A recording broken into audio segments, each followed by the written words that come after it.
You're listening to TBR Radio Presents the Dixie Heritage Hour with your host, the Director of Dixie Heritage, Dr. Ed DeVries. We've got a great program for you today. Our guest on the show is going to be John Schneider. Of course, most of you remember John as the star of the Dukes of Hazzard television show back when we were kids. He was Bo Duke. Some of our younger audience members may know him as Jim from The Haves and the Have-Nots, or remember him as Superman Clark Kent's father, Jonathan Kent, in Smallville. Most of us have known him as a country and western superstar throughout the years. He's also a Dixie Heritage subscriber, and as I've gotten to know him, he's become a personal friend. And I just want to say that it's just an exciting thing for me to be able to talk to John and to be able to interview him. Actually, I had interviewed him last week. And would you believe it? John and I had about an hour and a half phone call. We had a great conversation. Some of it was stuff that was going to go into the broadcast. Some of it was just personal conversation that would have been edited out. But it was just a great conversation. And after about an hour and a half, I looked at my computer screen and I told him, I said, "Hey, John," I said, "you're not going to believe this." He said, "What?" I said, "I forgot to push the record button," which meant we were going to have to do it all over again. Of course, at that particular time, he had other things that he needed to do. He was on his way to Nashville, and he had things that he had to do. But he said, we'll get together, we'll do this next week. And of course, then we got back together again. He actually called me this time, and we were able to get an interview on tape, and I'm glad we were able to do that. A little bit of technical difficulty in the recording. You'll hear there are a few places where it cuts in and out. That's because we were both on cell phones. A little difficulty here and there, but we were able to get an interview out there for you guys, and I hope you'll enjoy it. We talk about a lot of things. Rather than tell you about them just for you to hear it again, let's just cut straight into the interview. Hey, Ed. Yes, sir. How are you doing today, John? I'm busier than a no-arm paper hanger. But, I know how that goes. I'm sitting here in the edit bay, and we can chat for a half an hour. Okay, sounds great. What are you editing? Music videos. So go ahead and tell me about that. I know you were going to put out 52 new songs, 52 new music videos this year. We're doing. Are we recording? Okay. Are we on? Yes, sir. Are we on? Good. Yeah. Hey. Yeah. I never quite know, right? Hey. Yeah. So I'm in the studio. I'm in the edit bay right now, editing music videos because we have what we call an odyssey. We've done 22 out of 52 songs for the calendar year 2018. And along with each song we release, as if that's not hard enough, we are releasing a music video with them. And as if that's not hard enough, we have added a documentary. We filmed a documentary, had 8 cameras in the studio as we were recording all of these songs. So we are doing a music documentary behind the scenes called Artist Studio Access that goes with every song.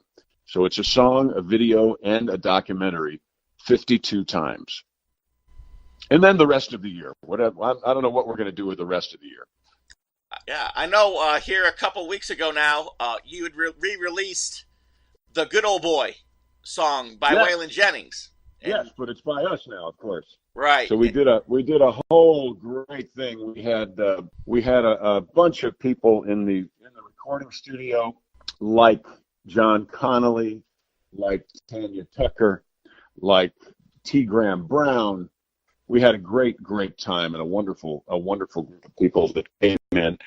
Bobby Bear even showed up to come in and sing.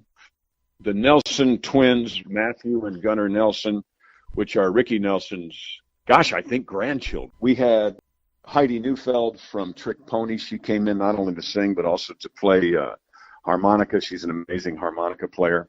So it was great. It was a wonderful time, and all the money that we raised through the sale of that song. There is a video and there is an Artist Studio Access out there, but all the money from the sale of the song goes to Waylon Jennings Diabetes Foundation, which I think is pretty cool. Yeah, that is. And we happen to record it on the first day, November 1st. November is actually Diabetes Month, National Diabetes Month, so we recorded it on the first day of National Diabetes Month. So I'm very proud of that. It turned out great. If you want to buy the song, you have to go through, we have it up on CD Baby. It's everywhere right now. The theme from the Dukes, Good Ole Boy, John Schneider. If you do that, you'll find it. And know that your $2.99 or whatever it costs goes to Waylon Jennings Diabetes Foundation. So it's really pretty cool. I know that it's an awesome sounding song because your agent Alicia had sent me the video a couple of days ago. And so we're going to go ahead and we're going to insert that here, give our listeners a chance to hear it for themselves.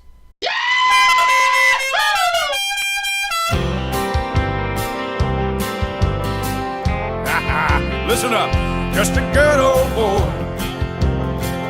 never meaning no harm. Beats all you ever saw, been in trouble with the law since the day they was born. Straightening the curves, riding the hills. Someday the mountain might get them, but the law never will. Making their way, the only way they know how. That's just a little bit more than the law will allow.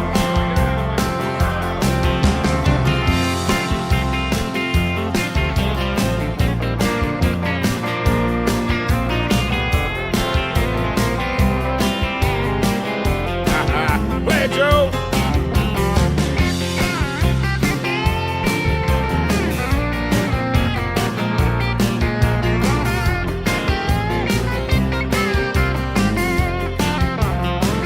Just two good old boys, wouldn't change if they could. Fighting the system like two modern day Robin Hoods. Making their way, the only way they know how. That's just a little bit more than the law will allow. I'm a good old boy, you know my mama loves me, but she don't understand and keeps showing my hands and not my face on TV. We love you, Waylon.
I can't believe they pay us to do this. I can't believe I got a hat. You got a hat. And with that, let's cut to a commercial and we'll be back in a few minutes with John Schneider.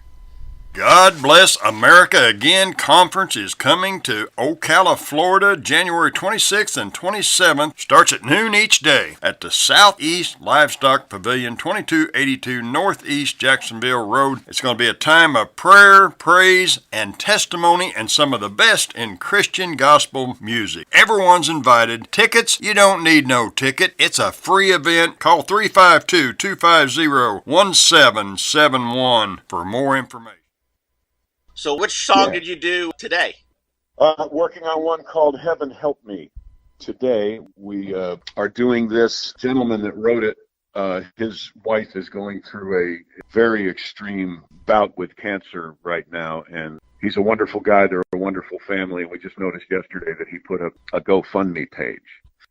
I know this family really well, and for them to have done that, they're in a jam that they can't get out of. So we were going to release this song sometime this summer, but I'm actually sitting here just the reason why I postponed this a little bit is I was singing the vocal directly into a camera. We're going to do a kind of artsy thing with it, with the vocal only, and put that up on the internet link to their GoFundMe page. So we are moving this one months ahead because of their situation. So look for Heaven Help Me, John Schneider, Heaven Help Me, and you'll be helping out. Again, you'll be helping out a great cause.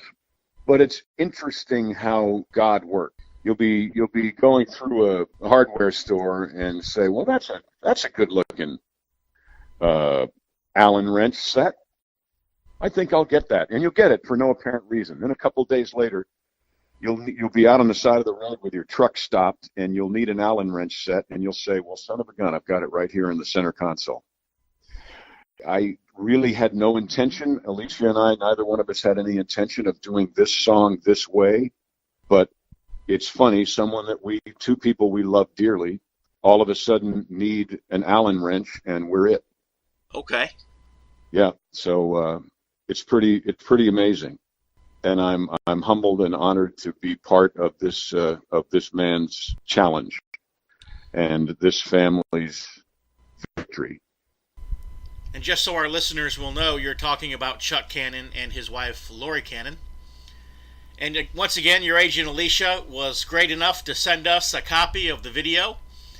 This thing's literally hot off the presses, practically being introduced here on the Dixie Heritage Hour.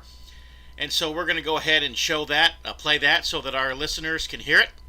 And hopefully they'll go out and purchase a copy of the video and maybe go to the GoFundMe page and help Chuck and Lori with their battle against cancer.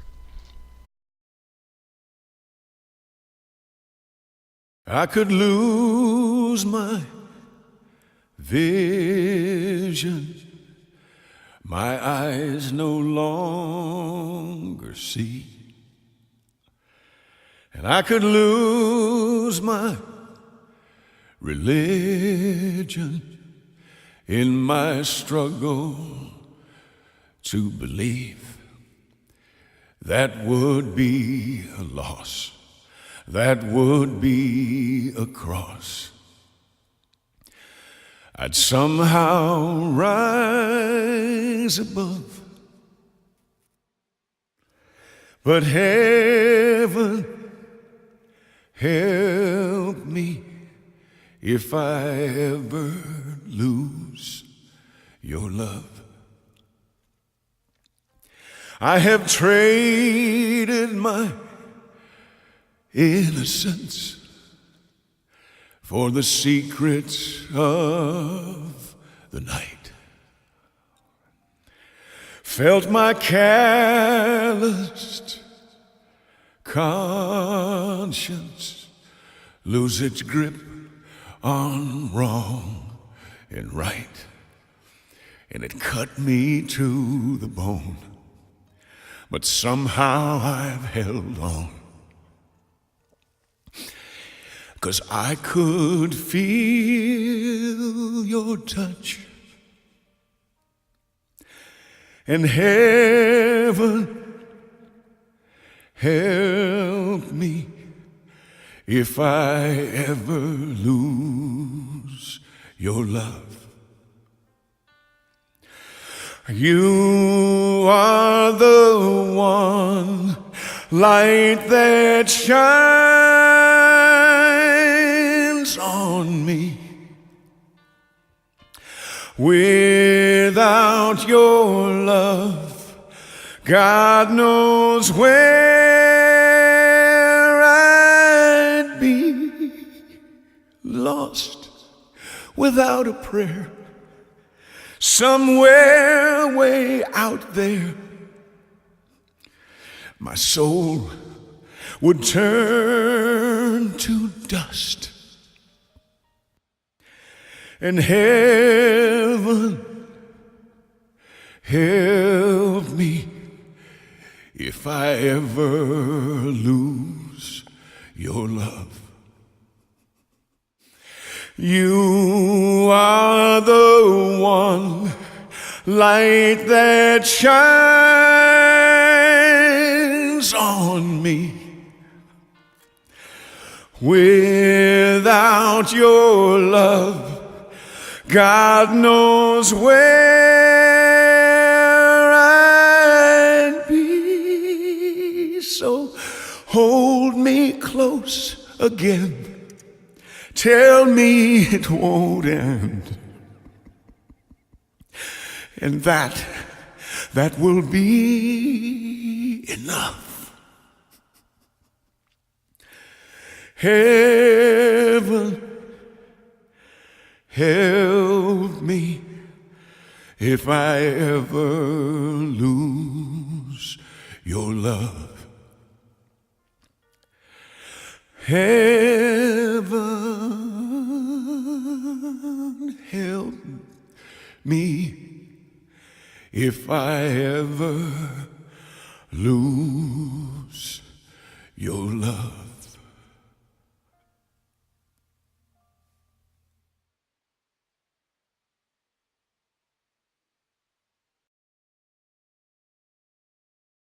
I wrote that for Laurie.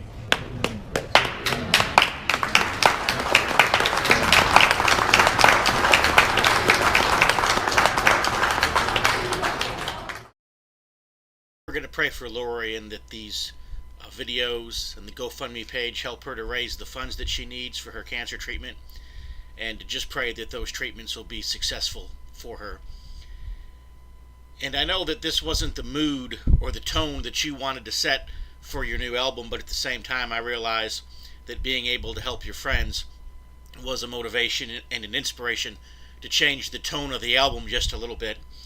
But could you tell us a little bit about the rest of the album? This record was not about all this odyssey, was not about this sort of stuff. It was we've got fun songs and crazy songs and wonderful songs like Wherever She Is, I Hope She Stays There, which as promised has stirred up a BS storm like I never imagined. But hey, why not? We also did a song yesterday and the night before. We've been shooting these videos for a couple days now, called Crazy Women, which comes out next Tuesday. It comes out to all these songs release on Tuesdays. So Crazy Women is just a wild. If it's not the next boot scoot and boogie line dance classic, I don't know what the heck could be. Okay. Yeah. So it's pretty great. And like I said, we've got 22 right now, but we'll be back in the studio in another maybe month and a half. We've got to do 10 then, and then 10 at another time, and then 10 at another time, because the goal is 52 for 2018. Wow. So it's pretty exciting. Pretty exciting. And on that note, we're going to have a brief word from our sponsor, the Barnes Review. But 60 seconds from now, we're going to be playing John's new video, Wherever She Is, I Hope That She Stays There. You're going to want to hear it, so stay tuned. If you love listening to the Dixie Heritage Hour, then I know that you'll love reading the Barnes Review.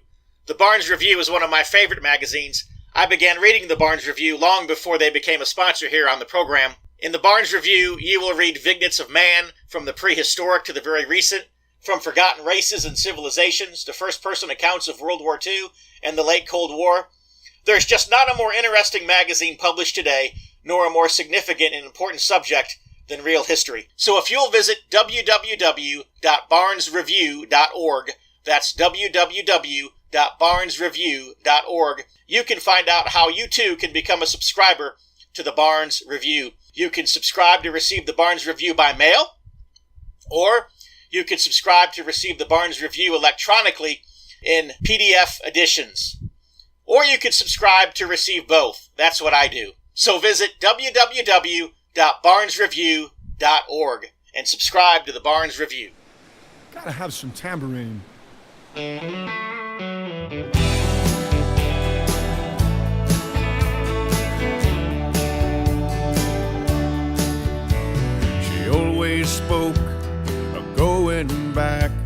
Texas.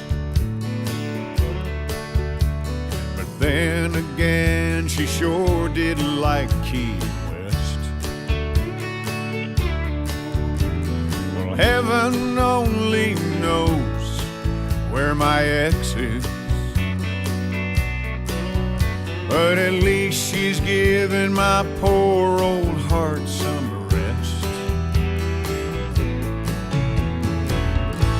Wherever she is, I hope she stays there.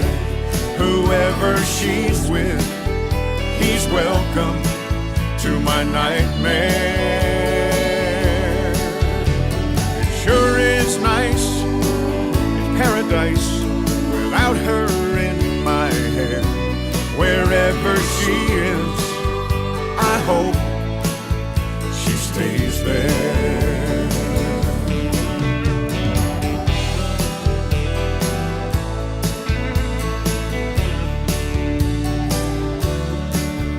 Well, she told me you ain't nothing like my daddy. Told me how to dress and how to drive. She told me you don't kiss like my old boyfriend. But my favorite thing she ever told me was goodbye. Wherever she is, I hope she stays there. Whoever she's with, he's welcome to my nightmare. It sure is nice, it's paradise without her in my hair. Wherever she is, I hope she stays there. And in case that woman never gets the urge to find me, I got a new phone number, a new email, and an unlisted driveway.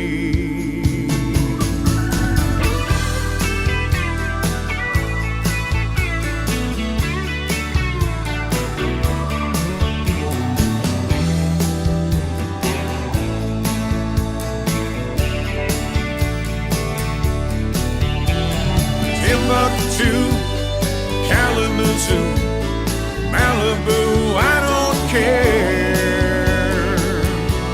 Wherever she is, I hope she stays there. And girl, if you're listening somewhere, please stay there.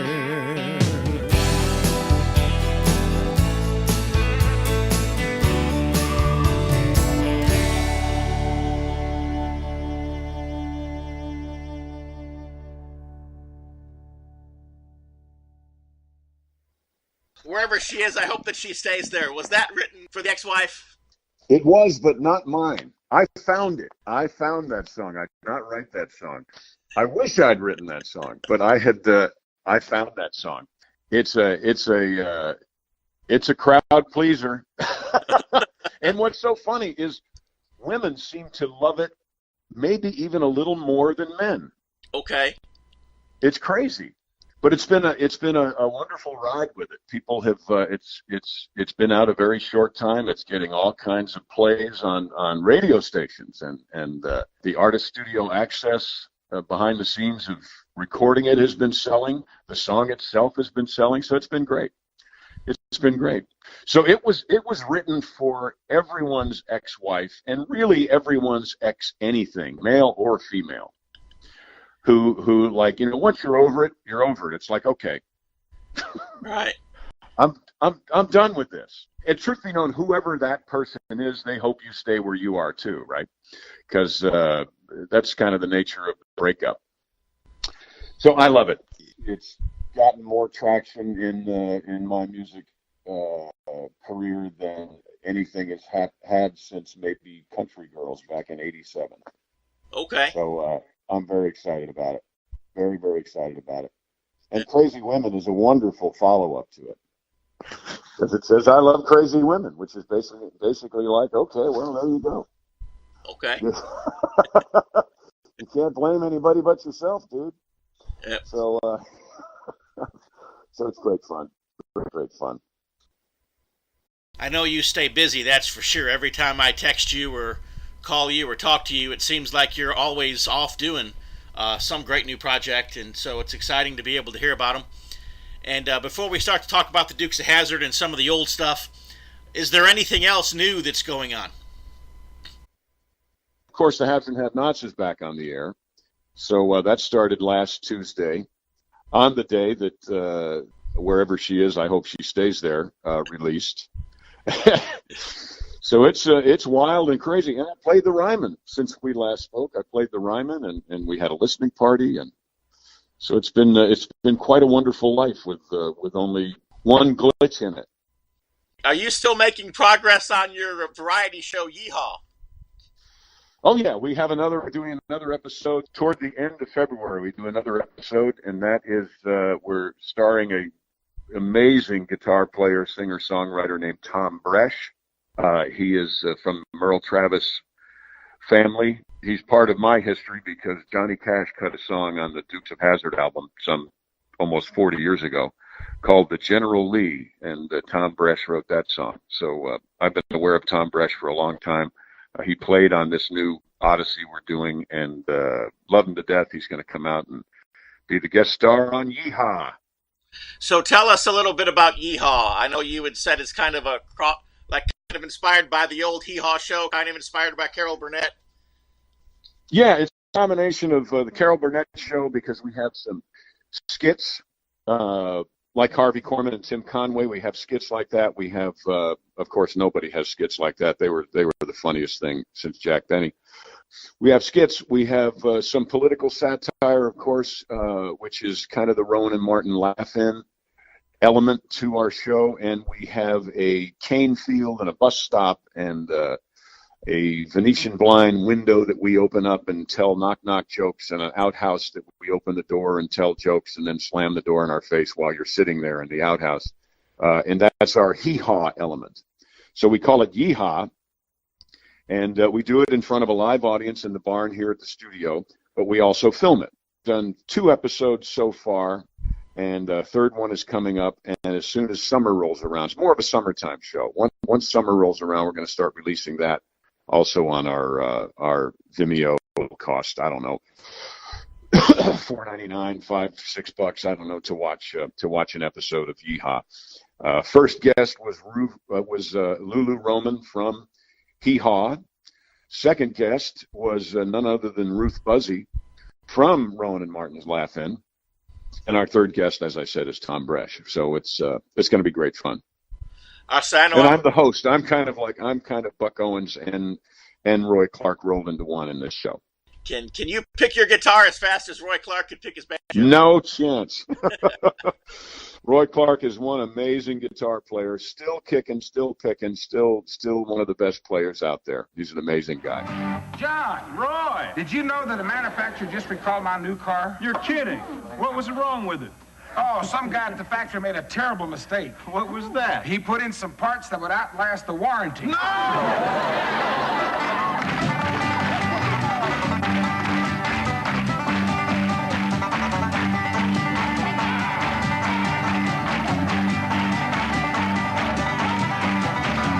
Hey, did you go to the birthday party that Misty gave for Grandpa Jones, John? Did I, Roy? Yes. Did you? Hey, well, did Grandpa ever admit his true age? No, but we did find out that his social security number is 14.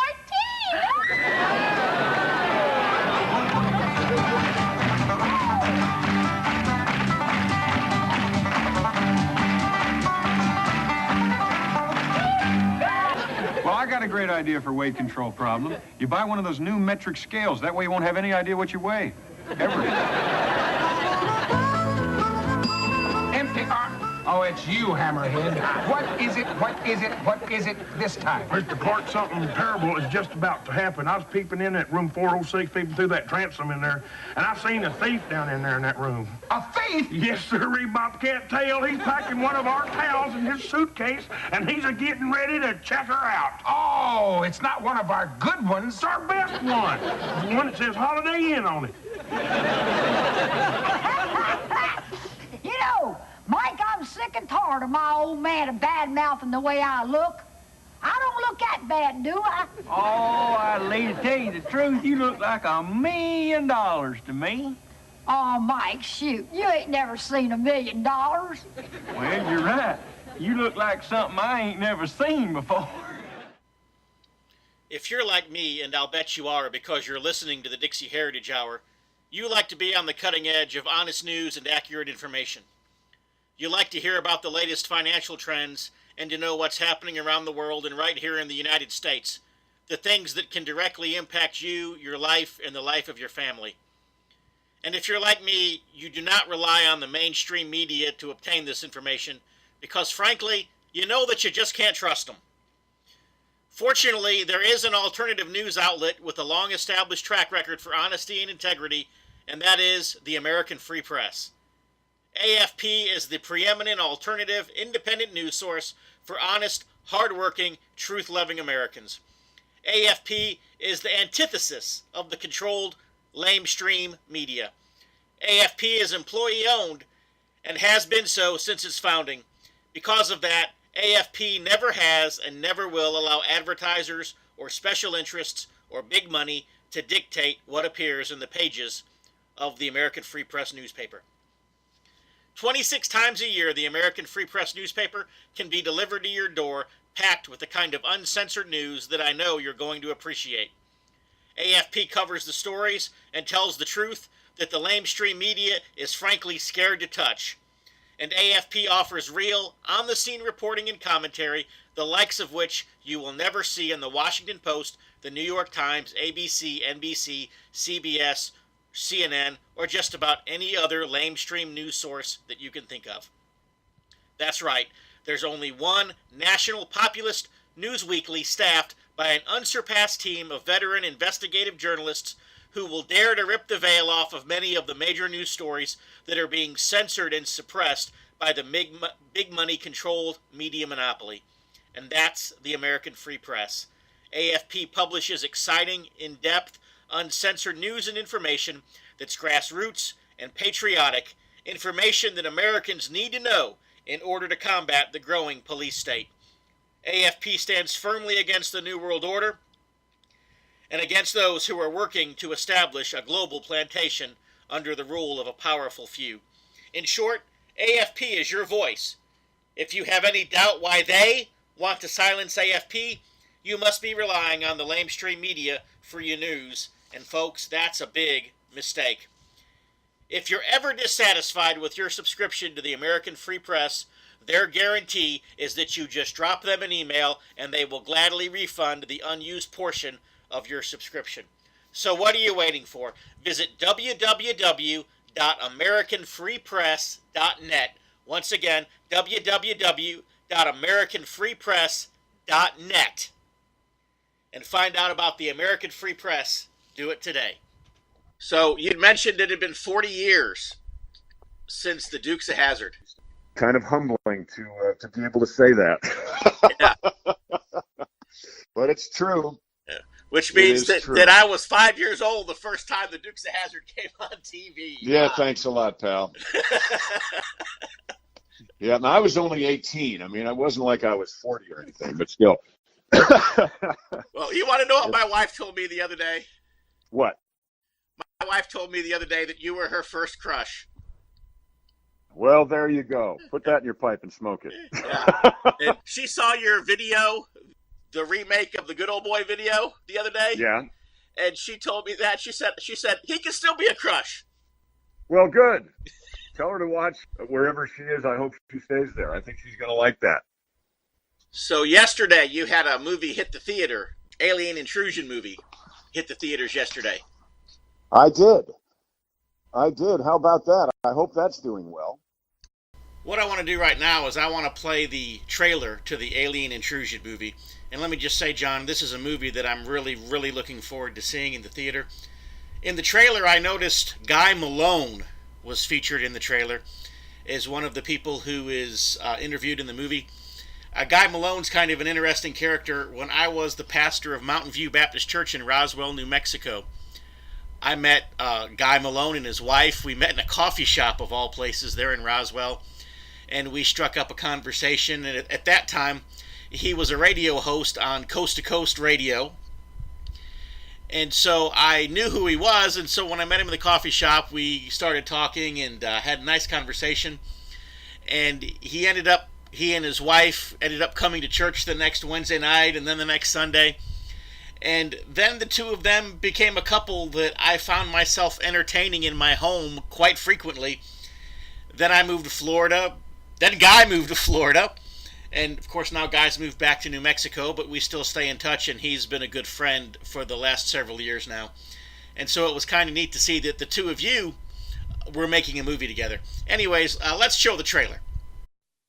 Tens of millions of people have seen UFOs. Many even recall personal encounters with strange entities. And the popular view is that these are advanced aliens visiting us from far, far away. Hi, I'm John Schneider. This compelling new movie takes a deeper and honest look at the events, the beliefs, the experts, and the people that have shaped our beliefs in all things otherworldly. I occasionally think how quickly our differences worldwide would vanish if we were facing an alien threat from outside this world. It was the mayhem surrounding the cover-up that created what's being called the Roswell incident. I had multiple experiences with little beings in my room. It's global. We have reports now from 140 countries. Our commanders and all told us just keep your mouth shut about it. Join us and live in peace, or pursue your present course and face obliteration. In our investigations, we were finding things that we just couldn't get answers for. I was literally thrown into the bed. I cried, "Help me. Jesus, please help me." It's one thing to just deny. It's another thing to say, we believe you had an experience, but here's God's take. When one takes a deeper look at this phenomenon, it reveals one of the most disturbing yet powerful affirmations of the truth of the Bible and Christianity.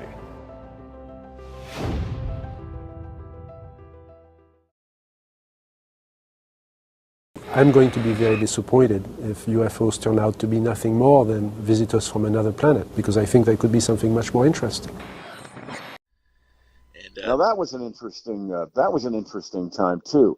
I've always been a fan of when I was a kid, back before you were born. There was a guy named, I think it was Von Däniken, Chariots of the Gods, unexplained things. I like those mysterious Area 51 concepts or thoughts, points to ponder, if you will. And when these folks approached me about this particular thing, I read it and I thought, that's fascinating. Because it doesn't say, here's the truth, you've got to believe this. It says, hey, have you considered this? Have you considered this information? And I think anytime you consider new information, you're actually expanding your ability to understand what you've already assimilated. How about that? Right. That's not something you thought Bo Duke was going to say this morning. Huh? All these years later, like you said, it's 40 years since the Dukes of Hazzard, and yet you're still Bo Duke. Well, only to a certain demographic, honestly. Okay. Yeah, because there's 4 million people a week that watch the haves and have-nots. So certainly to them, while that show is on, I'm not Bo Duke. Okay. But right? personality-wise, do you think that Bo Duke actually became a part of your personality, or? Well, of course not. John Schneider became a part of Bo Duke's personality. Okay. Come on now. Okay. I guess I could say this because, he was somebody who I had a friendly relationship with, and two, he's dead now. Adam West, I think, literally became Batman. And I don't know that was always a good thing, but sometimes it was. So I guess I don't know. Adam, I knew Adam pretty well too, and Adam always talked that way. I don't think he ever sounded different. Right? I mean, he has a meter. Adam had a meter, like William Shatner has a meter that you can't deny. So Captain Kirk sounds like William Shatner, not the other way around. Okay. Right? So yeah, Adam was great, and I think Adam was misunderstood a lot because people, that very succinct way he spoke, I used to make jokes about it. He's the only one that could say, "Come on, Robin, we'd better hurry." Right? So I think his meter made him sound strict and stern, you know. But I found him to be delightful and fun, and in great shape until he passed away. Wasn't that good? Yeah. Well, you want to hear a crazy story? Sure. You want to hear a crazy story? When I was in my late 20s, I just showed up at his house in Idaho and knocked on the door and told him that I wanted to meet him. And he invited me in. Well, come on in, he said. Yeah, of course, he was a delightful man. Yeah, and we talked, and he showed me some of his Batman memorabilia, and he told me that he was getting ready to go out and go salmon fishing, and he asked me if I wanted to join him for the day, and he taught me how to fish. Is that wonderful? Yeah. What a great, fantastic treat that was for you, and, you know, for him. Yeah. You know, because I lived with Johnny Cash. I lived with Johnny Cash for over a year. How did that happen? We had done a movie called Stagecoach together, and I was doing lots of country music, so I was going to be touring that summer after we finished, and he said, where are you going to stay? And I said, well, I'll probably rent a house. And he said, we've got lots of room, come stay with us. And I said, careful, I get an invitation like that, I'm liable to take you up on it. And he said, I wouldn't have given it to you if I didn't want you to. So I lived with John and June for the rest of that year, and then a little bit of the next year. It was a wonderful, wonderful experience. What a delightful family, delightful human being. He was a legend, but he was also he put the legend on, kind of like we're talking about.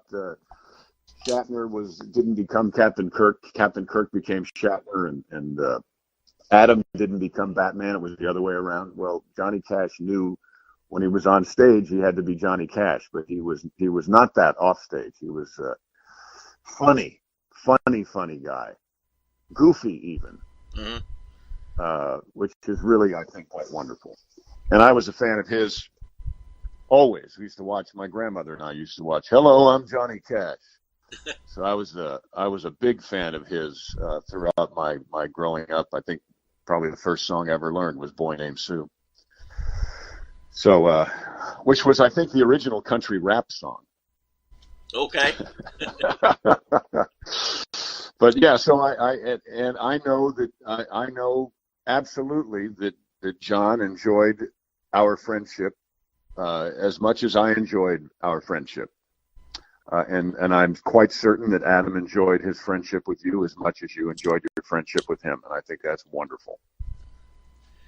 So tell me a little bit about Johnny Cash. You know, you said that he was totally different. What kind of an impact, I'm assuming that had to have some kind of an impact on your life, I guess. Tell me a little bit about that. Well, Johnny Cash was, safe to say, Johnny Cash was the first and one of very few still Christians that I knew that was every bit as much a rough and calloused man as he was a Christian. There seems to be he didn't go around pretending or trying to be nicer than Jesus. Okay. You know, he was held together, I used to say, by his love of Jesus and his fear of June. And by fear, I mean fear of disappointing her. There's a tendency for people to try to be nice Christians. Oh, how are you? Oh, I'm just so fine, praise God. Well, you know what? You have a mortgage and you have children, so probably you're not really all that just fine. So if you've got an issue, let's talk about it. How are you? Well, you know, today I'm really aggravated. I'm praying about it, but it's not working. Right. So, you know, so let's pray about it. Maybe the two of us can pray this thing out because I just want to strangle somebody right now. That was Johnny Cash, which was so refreshing and such a wonderful role model. So that's really what I took away from my friendship. My love of Johnny Cash was that you could be an entertainer, you could be a man, you could be a husband, you could be a Christian, you could be a father, you could be all those things, but you never ever had to pretend that you were someone or something that you weren't at any given moment. Okay, that's so Johnny Cash was just a very real person then. Absolutely. Completely real, honest, wonderful guy. And I got to say it again, goofy. Okay. You know, I read, this was several years ago now, I read Johnny Cash's autobiography. I was on a vacation, I was on a cruise ship, and it was just happened to be the book that I picked up and took with me to read on vacation. Yeah. And which was the Man in Black, or did you read? He has another wonderful book called The Man in White, which is The Man in White by the Man in Black. It's a first person. He wrote it in first person about the experience of the conversion of the Apostle Paul. If you've not read that book, check it out. It's astonishing. Okay, I will. I know it was The Man in Black, I believe, that I read. And, you know, I knew that Johnny Cash had claimed to be a Christian when I read that book. And, of course, I knew different gospel recordings and things that he had done through the years.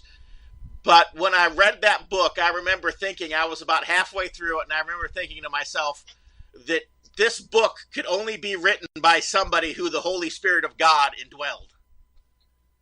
Oh, yeah. Well, you could feel and he it. wasn't trying to write a Christian book, but I could just tell by reading the book that this man was a lot deeper and more profound in his Christianity than anybody would probably ever suspect or give him credit for.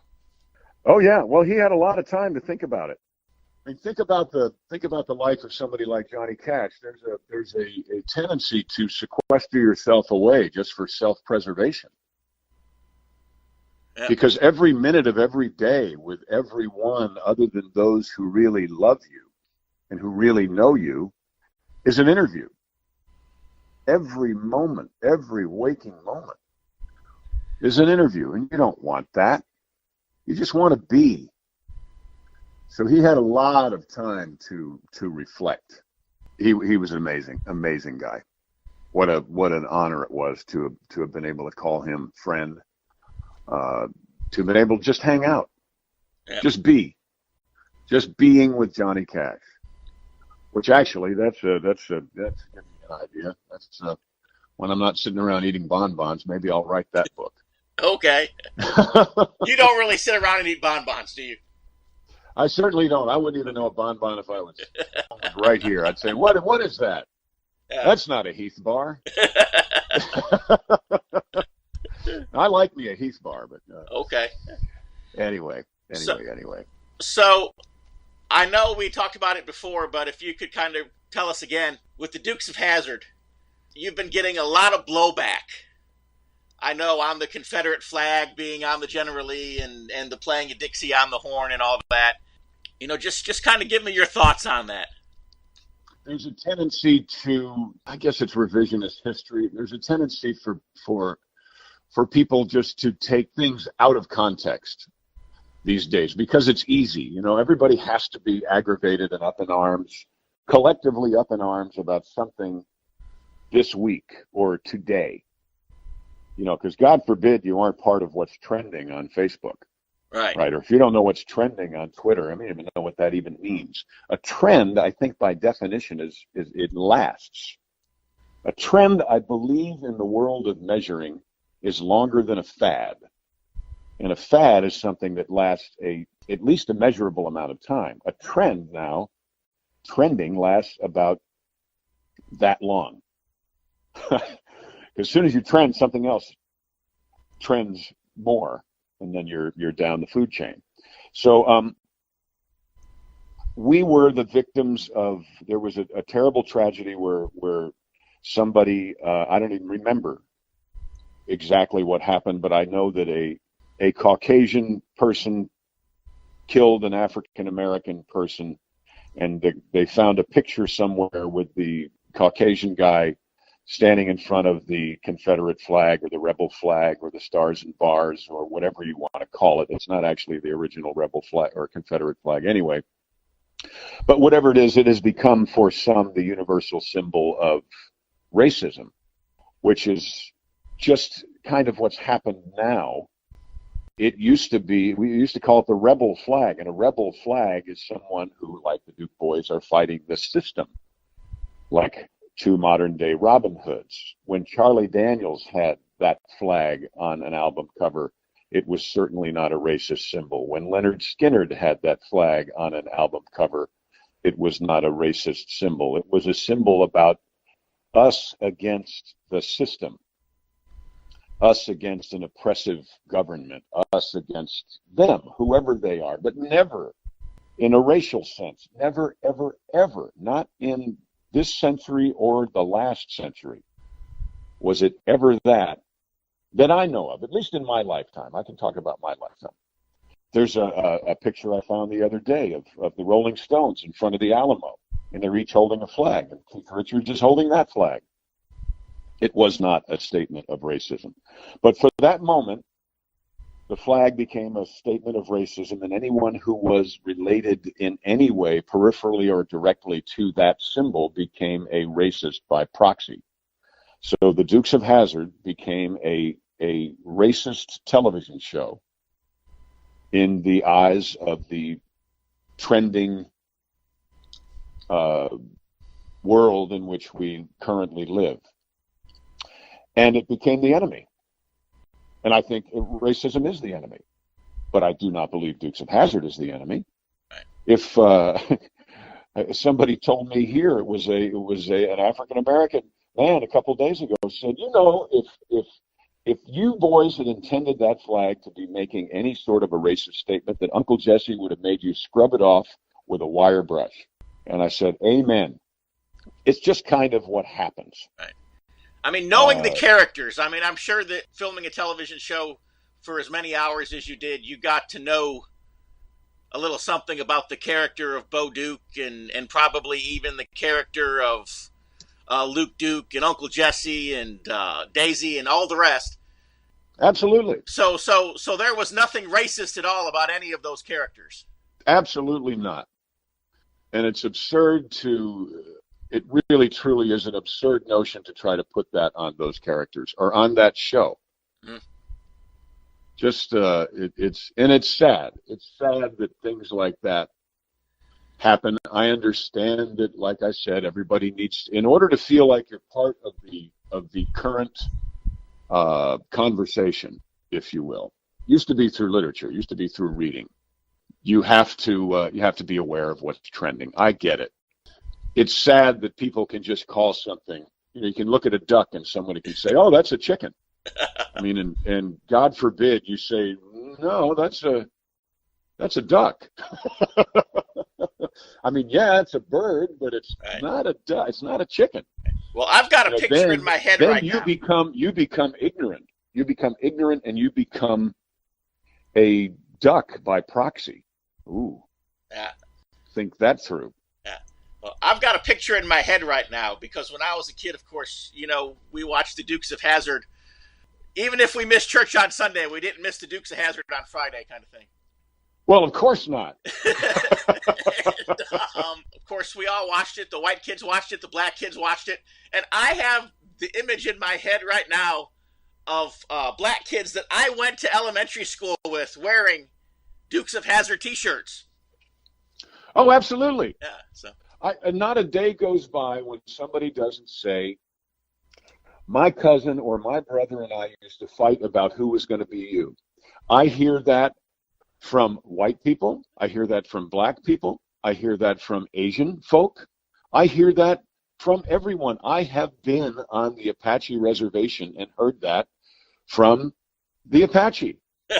It's a show that knows no color. It never did.